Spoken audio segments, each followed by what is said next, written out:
Selamat pagi Bapak Ibu teman-teman semua yang hadir di PHS 2026. Saya Like Prawidya Putri dari Department of Health Policy and Management. Dan di sesi ini saya akan tentang Beyond Program Innovation, ILP, BLUD, dan kesiapan pemerintah lokal dan kaitannya dengan hasil studi. Di sesi ini saya akan membicarakan bagaimana sih melihat hasil studi kita dengan health policy lens. Biasanya di akhir dari penelitian kita sering merekomendasikan satu inovasi atau program yang seharusnya dilakukan. Misalnya saja kita merekomendasikan, perlu ada edukasi, perlu ada penambahan SDM, atau perlu ada dashboard, perlu ada edukasi kunjungan rumah, pelatihan kader, dan seterusnya. Pertanyaan dari lensa health policy dan health systems-nya adalah bagaimana sih implementasi sesungguhnya dan sustainability-nya. Misalnya, siapa yang akan membiayai setelah kegiatan ini selesai atau siapa yang membiayai inovasi ini? Siapa yang mengawasi kualitasnya, siapa yang bertanggung jawab, dan apakah pemerintah lokal punya kapasitas untuk melembagakan rekomendasi yang diajukan. Di sini saya akan menampilkan 3 studi yang saya terlibat. Pertama adalah studi dari Bu Hairunisa, mahasiswa KMPK 2024. Yang kedua tentang baseline assessment program stimulasi dini perkembangan anak. Dan yang ketiga terkait peningkatan kapasitas untuk Dinkes dan Puskesmas di NTB. 3 studi ini menunjukkan pola yang sama, yaitu inovasi layanan primer membutuhkan kesiapan sistem, integrasi data, dan kapasitas kelembagaan lokal. Di sini, studi yang pertama dari Bu Khairunisa adalah tentang bagaimana sih hubungan antara ILP dan cakupan program KIA yaitu K6. Desainnya adalah cross-sectional ecological, unit analisisnya di tingkat kabupaten kota. Ini variabel-variabelnya, dan key findings-nya adalah ada hubungan positif signifikan antara proporsi puskesmas ILP di satu kabupaten dengan cakupan K6 di satu kabupaten tersebut. Nah, di sini kita dikritik dengan interpretasinya.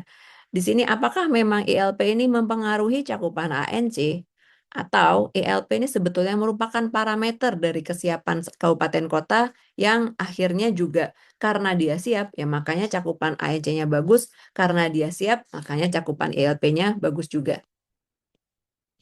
Studi yang kedua, ini tentang baseline assessment program stimulasi dini perkembangan anak.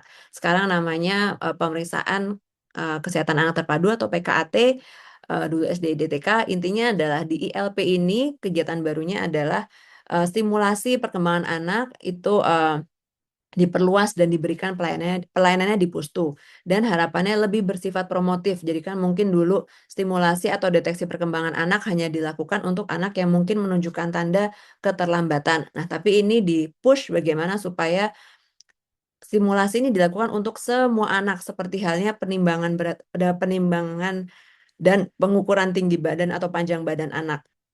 Di sini diperluas ke Pustu dengan ada SDM perawat bidan kader Pustu, ada juga inovasinya berupa perbaikan sarana Pustu. Dan di sini key findings dan diharapkan memang dengan adanya sistem ini maka dari Pustu jalan rujukannya. Kalau ada yang anaknya dengan keterlambatan, maka dia bisa dirujuk di puskesmas, dapat tindak lanjut. Kalau di situ tidak cukup, maka bisa dirujuk ke rumah sakit untuk kasus yang lebih kompleks. Di sini kuncinya adalah bagaimana data ini nyambung dari Pustu, puskesmas ke rumah sakit. Nah, tetapi findings-nya adalah bahwa sistem pencatatan pelaporan yang ada ini belum rutin dijalankan di Pustu, sehingga akhirnya belum terintegrasi antara ya sistem yang di Pustu yang ke puskesmas yang program Sigi-Sikia dengan Pikernya, sehingga rujukannya ini belum berjalan. Ya ini memang program baru ya. Tapi ini idenya adalah ya adanya aplikasi peningkatan Sarpras ini tidak otomatis menciptakan integrasi. Integrasi yang sesungguhnya akan terjadi kalau alur kerja, data, rujukan, dan follow up-nya ikut berubah. Sehingga si PKAT dalam ILP yang baru ini membutuhkan integrasi alur kerja juga, bukan sekedar Sarprasnya ditambah atau SDM-nya diperbaiki atau ada aplikasi baru. Yang ketiga, ini adalah studi tentang pelatihan untuk staf Dinkes dan Puskesmas terkait BLUD untuk mendukung program kesehatan masyarakat. Studinya di NTB, BLUD apa sih? Nah, BLUD ini bagaimana puskesmas ini memiliki ruang gerak operasional dan keuangan yang lebih leluasa untuk mengoptimalkan sumber dayanya. Tapi memang tetap harus diawasi dan dilaporkan oleh ya pemerintah daerahnya. Nah, di sini harapannya dengan BLUD ini bisa membiayai pelatihan. Jadi, kalau misalnya ada yang butuh pelatihan, tidak perlu pengajuan ke Dinkes dulu, bisa langsung mengadakan pelatihan atau mengikutkan stafnya pelatihan. Kalau ada sarpras yang rusak atau alat yang rusak, bisa memperbaiki langsung dengan kapasitas atau resources yang dimiliki oleh puskesmas dan diberikan. Kemudian juga kalau ada mutu pelayanan bisa ditingkatkan, entah itu dengan menambah SDM, memperbaiki SOP, dan lain-lainnya, menyusun perencanaan, dan idealnya bisa merespon kebutuhan lokal. Misalnya ada warga yang sulit untuk akses vaskes, berarti resource-nya itu bisa dikerahkan untuk menjemput atau meraih warga tersebut. Sehingga inovasi itu bisa berjalan secara berkelanjutan. Nah, akan tetapi yang menarik ada studi di 4 kabupaten di NTB ini, peran atau fungsi dari pemerintah daerahnya ini menjadi sangat penting, pemerintah daerah dan dinas kesehatan. Nah, yang pertama, ternyata adanya peraturan kepala daerah itu sangat penting untuk kelancaran dari BLUD sendiri. Yang kedua, ini ada yang namanya TPCB, Tim Pembina Klaster Binaan. TPJB ini secara nasional sudah diperkenalkan sejak beberapa tahun yang lalu.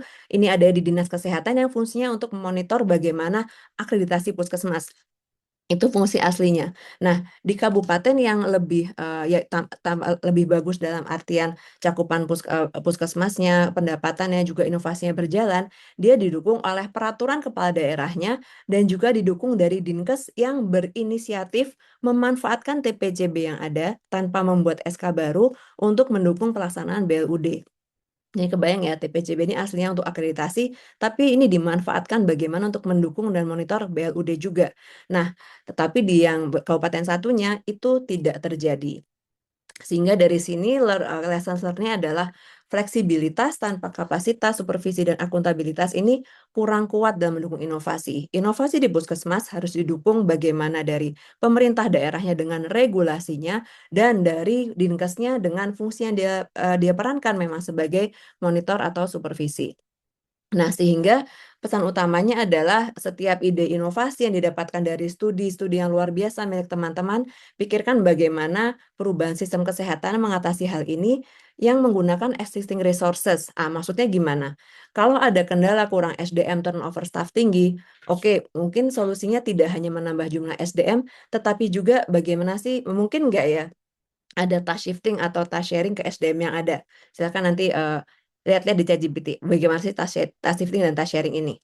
Kemudian tadi ya misalnya, oh tidak ada sistem monitoring. Sering misalnya idenya, oh perlu ada SK-nya nih supaya jelas dan lain-lain. Tapi sebetulnya sudah ada resource yang ada, apakah memang perlu butuh tim baru ya? Apakah perlu SK baru? Atau sebetulnya bisa mengoptimalkan SK tim yang sudah ada. Kemudian juga misalnya pelaporannya kurang optimal, oh perlu bikin dashboard ini, dashboard ini. Nah, mungkin memang harus kembali melihat resource di lokal ini sudah punya apa saja, sehingga bisa dilihat apakah ini interoperable dengan sistem pelaporan yang baru, dan optimalkan dari wadah yang memang sudah ada. Yang terakhir misalnya, oh inovasi baru, nggak ada anggaran rutin nih, jadi idenya adalah bagaimana advokasi supaya ini didanai. Tapi sebetulnya bisa juga melihat pemetaan sumber-sumber anggaran yang ada ini apa saja sih, sesuai atau tidak, bisa tidak digabungkan dengan kegiatan lain. Atau juga berpikirnya juga bisa bagaimana sih meningkatkan kapasitas dari staf yang di situ sendiri untuk menyusun proposal dan melihat atau menembak dana dari filantropi dan dari luar. Nah, jadi key message-nya ini adalah bagaimana sih inovasi kita, kuncinya adalah untuk setiap inovasi rekomendasi yang kita pikirkan, pikirkan juga bagaimana sistem kesehatan lokal itu dapat mengoperasionalkan. Dan teknisnya gimana, anggarannya dari mana, siapa yang menjalankan, mensupervisinya bagaimana. Kalau dipantau dengan indikator, indikatornya yang mana, dan siapa yang bertanggung jawab kalau ini tidak berjalan. Sekian, untuk teman-teman yang tertarik melihat bagaimana masalah dari Health Policy Lens, bisa diskusi lebih lanjut dengan kami. Terima kasih. Assalamualaikum warahmatullahi wabarakatuh.